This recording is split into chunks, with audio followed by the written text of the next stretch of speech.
niyo na pong nagsilbi sa Kongreso. Sa tingin niyo po, ano yung pinakamalaking pagbabago ng Kongreso noon sa Kongreso ngayon? Alam mo, maganda yung tanong mo na yan kasi nung panahon namin, klarong-klaro sa amin yung oposisyon. Talaga? So, ngayon kasi ang nangyari, kung sino yung oposisyon, pinipili na rin ng speaker ng grupo. Nag-elect na rin sila. O, ikaw na lang yung minority. Ito yung gano'n. Anyway, having said that, nung panahon namin, talaga yung debate, ini-encourage. At kahit na yung mga budget deliberations, before the submission of the President, kasi July yan, after SONA, bago pa lang doon, nagkakaroon na kami ng mahabang hearing. Walang question to ng mga ano bang pondo namin, ano yung kailangan namin. These are policy questions na pinagdidebatehan sa Kongreso. Now, bakit important yun? Kasi, kunyari, example lang, tinawag niyo ang Department of Health at nakita niyo yung mga pondo. No, tatanungin niyo, bakit dito tayo naglagay ng gamot? Bakit kunyari may reproductive health program? Bakit dito, bakit puro assuming for example, ang mga gamot ay para may sakit na. Ano yung ginagawa natin sa preventive health? So mahabang debate yun. No? For example, ngayon may problema tayo sa West Philippine Sea. So malaking question dyan sa foreign relations. Malaking question dyan sa national security. Yes. On a policy level, ang lalim ng mga debate. Inabot kami ng alas 4 ng umaga. Talaga? Oh. Wow. Nakikinig kami, nagdidebate kami, nag-uusap kami. Pag-submit ng budget, again, policy questions yun, mahaba. Pagkatapos, ilalagay na sa subcommittee levels. Sa subcommittee, pwede ka na mag-push, kunyari ako, ang advocacy ko parate, yung hospital sa district ko. Wow. Diba, sinasabi ko, bakit ganito yung ibang hospital, yung hospital ko ganito. That's number one. So, very encouraging yung lahat ng debate, from the plenary side to the committee side. Bakit importante yun? Because you are developing leaders of the future. Yes. Number one. At gusto mo, yung leaders mo, current leaders mo, understand yung policy-making process. Understand the laws. Understand ano ba yung polisiya talaga natin. Yes. Kunyari, tayo ngayon, pag tinanong mo sa Kongreso, do we really understand, let's say, our relationship with China in the US? Yes. Ano ba ang trade relations natin sa kanila? Yung ating pakikipagnegosyo, magkano ba investment nila sa tourism? Ito yung mga bagay, di ba, na dapat naintindihan natin. Yes. Ngayon, for policymakers, ang pangalawa niyan, nung panahon namin kasi, and ito binabatikos na ito nung araw, ang budget namin was 70 million per district. 70 million. So 30 million, sasabihin nyo, soft. Ito yung mga ospital. Yes. So maglalagay ako sa Quirino, maglalagay ako sa East Avenue, maglalagay ako sa Heart Center, maglalagay ako sa Children's Hospital, which is all in my, more or less, Quezon City. Yung 40 million, kasi ang konsepto mo sa national budgeting, maraming ginagawa ang national government, let's say, kailangan niya ng flyover, kailangan niya ng major na tulay, kailangan niya ng riles, kailangan niya ng ganito. Yung mga problema ng district, baka hindi niya nakikita. Meaning to say, baka kailangan ng isang bridge para yung mga batang mahihirap, makatawid, makapunta doon sa eskwelahan nila. O kailangan ng additional gusali sa paaralan. O kailangan mo doon sa Quirino or sa isang health center mo ng additional infrastructure. But that is only 40 million. Alam mo ngayon, Tony T, sa Kongreso 2 billion per district. Wow! Grabe. Per district. Per district. Oh my God. Yun yung Livesty file na pinapakita. So anong ibig sabihin ito? If you are talking of about, assuming na natin, 250 district congressmen, immediately 500 billion pesos yun. Wow. Grabe. So ang leeway mo na lang is 300 billion. Oh. Ngayon, explain ko. Balik ako doon sa district ko. Noong araw, Sige po. hindi ko alam yung flyover ng Ateneo. Wala akong pakialam doon. Kasi nakita doon ng national government, kailangan ng flyover magmula C5 pababa ng Ateneo. Kailangan palakihin yung daan ng C5. Kasi yan yung dumugtong na sa E. Rodriguez. Yes. Akit sa Katipunan, dyan na yung district ko. Lagi ako dumadaan dyan. Palabas sa Balara, di ba? Attorney Topacio, tapos akit ulit, papunta ng Mindanao Avenue. Wala kaming alam doon, but that was the national program. Babalik ko sa nangyari ngayon. There were 6 official development assistance program. Panay, Guimaras Road, sa Iloilo area. Laguna Lake, road network. From Rizal, going to Ortigas, palabas ng Makati, Taguig. Yung Bataan, Cavite Road. Importante yan. Yes. Sa bayan mo. From Cavite, diretso ng Bataan, Attorney Topacio. Yung North Rail, na magko-connect ng Clark papunta ng dito sa ating airport. Parang GMA yung plano yun, di ba? Yung planong yun. Oh, in fact, in fairness, panahon pa ni President, I would think, President Era pa rin nagsimula. Oh, Era, Ramos pa rin nata, nandiyan na yan. Yung train magmula dito sa Manila, papuntang Bicol, yung long haul, south. At saka yung Metro Manila Subway. Yung Metro Manila Subway, sayang, 2028 tapos na to. Itong subway na to. Pero nung ginawa nila, kinuha nila yung pondo, counterpart natin sa mga proyektong to, ilalagay sa program. Grabe, no? At ang kapalit, yung pondong kinuha, ibinalik dito, nilagay sa flood control. Sa maleta. Sa maleta. So, yan yung pinapoint out ko na So hindi na magiging 2028 yung subway.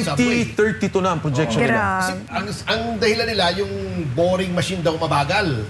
Kaya nga daw boring machine eh. So, boring machine ang tawag daw, di ba? Yung nagbubutas. So, Actually, ang talagang projection, even during the budget deliberations, 2028. Galing na to sa DOTR. Hindi na to matatapos. 2032 na. Kaya At ang penalty natin, dahil sa delay, is about 400 billion total. wow. Oh my gosh. Unbelievable. Yun ang hindi nalalaman ng tao. Oo. So, ang pinupunto ko dito, Tony, tanong nyo ulit sa pagdating ng district at saka national, nung panahon namin, Grabe. priority ang National Infrastructure Program. Yun. Di ba? Kung may mga district ka, and kailangan gawin, okay. But can you imagine in my district, naglagay ng 100 million sa St. Ignatius, naglagay ng 150 million ata sa Blue Ridge. Basta ganun eh. Maraming mga kalye, ganito. Eh sayang, sana itong mga pondong to ibinigay sa magsasaka, Yes. sa mga irrigation programs. Kasi, mayayamang lugar yun. At hindi naman ganun kasama ang kalye. Oo. At tingin ko, kung sakaling ayusin, hindi ganun kailangan pondo ang kailangan. Oo. Eh wala eh. Kanya-kanya na nga ano eh. KKK eh. Kanya-kanyang kurakot. Anyway, nadapo tayo kung sa inyong legislative work. Pero after that, kayo ay naging Malacanang Chief Malacanang. of Staff, ano? Yes. DNR pa yata. Nauna ako, Attorney Topacio, ng Housing Secretary. Ayun, Oo. oo. Housing And then, Secretary. Chief of Staff ba? O, Housing Secretary, DNR, hindi man ako umabot ng isang taon, tapos Chief of Staff na. oo. Pero all of those are cabinet rank, di ba? Yes, Oo. opo. Eh, para sa inyo, anong preference nyo? Executive o legislative? Well, alam mo naman, Attorney Topacio, no, yung legislative, maganda rin yan. Yung pagbabasa mo, pagdidebate ninyo. Pero yung actual action, management ng mga ahensya, management ng tao, nasa executive talaga. Maganda sa executive kung talagang nakapush kayo, no, kung ano yung mga gagawin, talagang magagawa. Kasi policy making naman ng Kongreso at Senado eh. Yes. So in the case ng housing, sabi nun ni GMA, kailangan pala kasi natin yung housing. Kasi ang model niya, gawin natin katulad ng Singapore. Parang ekonomiya. Yes. Tumutulong. Kasi there are about 24 related na mga activities to housing. 24 related products. Semento, yung lupa, pintura, gumagalaw, trabaho, lahat na to. May activities na gumagalaw. So, nung nakita kasi niya na very active ako sa Congress at saka sa being councilor's housing, sabi niya, itulak mo tong housing. Alam mo, ang una namin ginawa nun at baka hindi na to na-realize ng mga tao. Kami yung nag-increase ng pautang sa pag-ibig. Ooh. Kasi dati noon, ang ginagawa nila sa pag-ibig, maximum 500,000. 500,000 pesos. Sabi ko, bakit ganun? Hindi ba ang pag-ibig membership fund? Kung Yes. magkano yung contribution mo, pwede kang umutang. Yes. At kung gusto natin ng housing activity, palakasin natin at pautangin natin yung mga tao. So this was increased. Ngayon ata, umabot na ng 6 million. Ang pwedeng iutang ng bulk Malaki-laki na member. yun, ha? Maganda na yun. Magandang kondo na yun. Hindi na socialized housing yun. ano? Can be 10 million pa ata sa ngayon. Kasi nga, member ka naman eh. Yes. So you're paying for the loan, kaya mo magbayad, 25 years, tapos at that time, 6%. So yun yung mga ilan sa reforms na immediately, nag-click ka agad kasi yung mga tao nakabili ka agad ng condominium. Dati wala ka naman mabibiling 500,000 na condominium eh. So immediately nun, in-increase namin to, at that time, kung di ako nagkakamali, 2 million ata kaagad or 3 million. At ngayon patuloy na nag-i-increase na siyang nagtulak din sa maraming pabahay sa ating bansa. At maraming nabigyan ng tulong. Oh, galing ano? Sa dalawang posisyon pong hinawakan nyo, Sir Mike, bilang congressman at miyembro ng gabinete, saan nyo po mas natutunan ang tunay na kahalagan ng pamumuno or ng leadership? Okay. Sa Kongreso kasi, di ba sabi nga sa akin nung at that time, yung aking ninong, si Secretary Jun Factoran. Sabi ko, nakaka-frustrate minsan, mas magandang tumulong ng direkta sa tao. Kasi di ba, pag nasa gobyerno ka, masyado yung politika. Sabi niya, huwag mong pasinin yung politika, very critical yung gagawin mo. Because a little, yung difference na magagawa mo, malaking epekto sa buhay ng tao. Noong panahon ko sa Kongreso, in fact, yung napasang batas na yung dangerous drugs law, nauna ako dyan eh. So I was the counterpart in the... 1998 yata yun, ano? Yes, but ano yun, nung final ko, going to Pasio sometime 1998, pero nangyari no, nagkasakit si Senator Barbers. So hindi namin na-approve. Eventually, kinuha ni Senator Mig Zubiri, siya yung nagtulak ng batas. One of the Spice Boys. Oo, so na-i-approve yung dangerous drugs law. Malaking bagay yun. Tapos yung katulad ng binabanggit ko na yung simpleng pag-increase lamang nung loanable amount, tapos binigyan mo ng ano, siguro, taon-taon na, ang target namin is 1 million Filipinos na housing. Hindi direktang housing, yung iba yung proclamation ng lupa, yung iba NHA, yung iba naman, if they avail of a loan from Pag-ibig, consider na namin yun as part. So, hindi malalaman ng mga tao yun na nagkalupa pa sila o nagkabahay sila dahil sa ginawa mo, pero okay lang yun. Importante, yung nagawa mong nakatulong ka sa taong bayan. At, di ba, nakabigyan mo sila ng pabahay, natulungan mo yung ekonomiya, at kahit pa paano nagkaroon ng pag-asa yung pamilyang Pilipino. Well, speaking of Migs, ano, nabanggit na rin si Migs. At yung, di ba, meron kayo noong grupo. Spice Boys. Spice Boys, si Cheese, si Migs. Kasama pa si Ricky Sandoval. Ricky Sandoval, Lani Braganza. Yes. Yes. Siya Pangasinan yun. Anyway, eto hindi ako nagsabi lang nito Although sabi ko lang kasi sinabi ko rin. Sabi nila, among the Spice Boys daw, kayo ang pinakamuang bata sa ngayon, Ikaw talaga, Tony. Kasi Intriga pa ako. si Migs, mukhang lolo na Puti na buhok. Oo, diba? Si Cheese Escudero, napala na ng kilay, tatlo ko na lang. Hindi naman Hindi naman Bright Boys si Cheese. Ay, di ba? Bright Boys na group natin. Ikaw talaga, attorney. Pero wala pa rin kilay Ito gusto nilang malaman at napaka-importante daw. Anong sikreto nyo sa youthful good looks? Yan. Ikaw talaga, Torn to ba? Hindi, actually, si Mig Zubiri, I think, sinasadya niya. Kasi nakakita kami, sabi ko sa kanya, Migs, magkulay ka naman ng buhok. Dahil mukha ka ng matanda, tawa siya ng tawa. Anyway, nagkulay na ata siya ng buhok. Pero, ano ba? Bakit ka ba bata? Well, una, siguro, pareho tayo, Attorney Ferdy, na tawa ng tawa. Masayahin tayo, no? And I guess, malaking bagay yung nag-exercise ka. Yung diet mo. At saka, siyempre, yung pamilya. Kasi kung meron kang, diba, strong na foundation, yung bond mo, I would think, no, na malaking bagay yung malaking koneksyon. Si Ina rin, strong ang foundation niya, Pumayat, Pumayat si Ina, Siyempre, dapat strong ang foundation. Ikaw talaga. Anyway, Ina. Yes. Ito naman po tanong ko sa inyo, Sir Mike. Sa kabila po ng lahat ng pinagdadaanan ninyo, nandito pa nga kayo pinunlakan niyo pa yung interview namin. Maraming salamat po. Ano po ang sikreto? Ano ulit ang sikreto kung paano nyo napapanatili ang freshness sa kabila ng lahat ng pinagbababato sa inyo ng administrasyon? Alam mo, si Attorney Topacio was kind enough yesterday to call me up. Sabi niya, kamusta ka na? Kasi sabi niya, tinanggap ko na, baka hindi ka makarating bukas. Yun nga, nakinabahan nga kami Pero ako kasi, okay, nung tinanong ako minsan ni Congressman Lian Leviste, sabi niya, what do you think will happen? Or ano ba itong direksyon na to? Sabi ko, alam mo Lian, sa akin clear yung situation. Yung ginagawa natin is tama para sa bayan. No, tama ito sa bayan kasi talaga may nangyaring korupsyon. Correct. Diba siya, may nakuha siyang documents, ako nakausap ko sa saldi ko, si Gotesa nakausap ko, yung mga sundalo nakausap ko. So, alam ko, may problema na ayaw sagutin.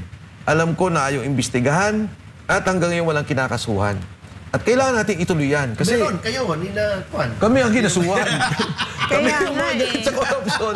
Kami ang kinasuhan. Ako, kasama. Oo. So, ito, may case natin to ng inciting to sedition. So, sabi ko sa kanya, klaro sa atin to di ba? Na politically, morally, Motivated. okay, tama tayo So, bakit tayo matatakot? Bakit tayo magkakaroon ng dalawang isip? Of course, may babatong mga kaso, gigipitin tayo, but I would think part of, hindi ko sasabihin na part of the game kasi mali yun sa akin In a democracy, dapat pabayaan kayo, magsalita ka. Nakita niyo yung nangyari sa Canada? Ay, Diba? oo. Sinisigawan sila, minumura si BBM, no? Paglabas ng Jollibee. Shame on you, shame on Shame you. on you, That si Yusek says a Trekaso, lot. sinisigawan. Pero nakita niyo yung mga police, pinapabayaan nila Pinapabayaan. kasi they respect yung freedom of expression, Speech. diba? Ng mga Yes. tao. So, dito nga dapat hindi din mang ganun Dahil precisely, ang sinasabi lang naman natin, may nagnakaw.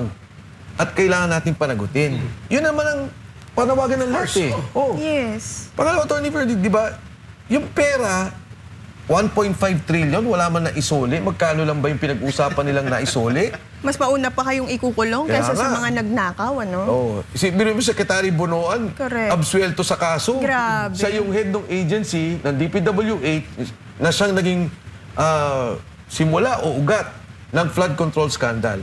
So siya absuelto, ako may kaso. Grabe. Pero tingin ko mas nakakatulog ako. Because in my conscience, in iba my heart, in yun. my mind, alam kong tama yung pinaglalaban at alam kong tama yung ginagawa natin. Correct. Grabe. Alam nyo, sumulat ako formally sa DOJ, Okay. Tinanong ko, yung sa sinasabi yung restitution ng mga state witnesses, magkanong naibalik? I invoke the Freedom of Information Executive Order. Yes. Sumagot sa akin, 795 million pa lang. Out of all the state witnesses, sinabi. Actual cash. Actual cash. Okay. Oo. So, yun ang, hindi, wala sila sinabing cash. Sabi nila, yun ang isosoling value ng mga Or ninakaw. maybe commitment. Baka. Hindi. Yung actual daw na narimit nila sa National Treasury, 795 million lang. 1.5 trillion. Trillion, ang layo. Ang layo. Ito, wala pa 1 billion. Bigyan ko kayo ng example, Tony Ferdy, yung pumasok na flood control budget from 2022 to 2025 kay Henry Alcantara was about 30 billion. Grabe. 30 billion. Okay. So, i-assume na lang natin 10%. But hindi yung 10% kasi nga ghost project Oo. Di ba? At siya rin- 100 yun. Oo. Pero i-assume na lang natin 10%. That's already 3 billion pesos. Ang sinuli lang ni Alcantara is 180 million pesos. Yun mo. Grabe. Bago state witness na siya. State witness Absuelto na. Absuelto na. Grabe. Ibang klase talaga. Ibang klase talaga.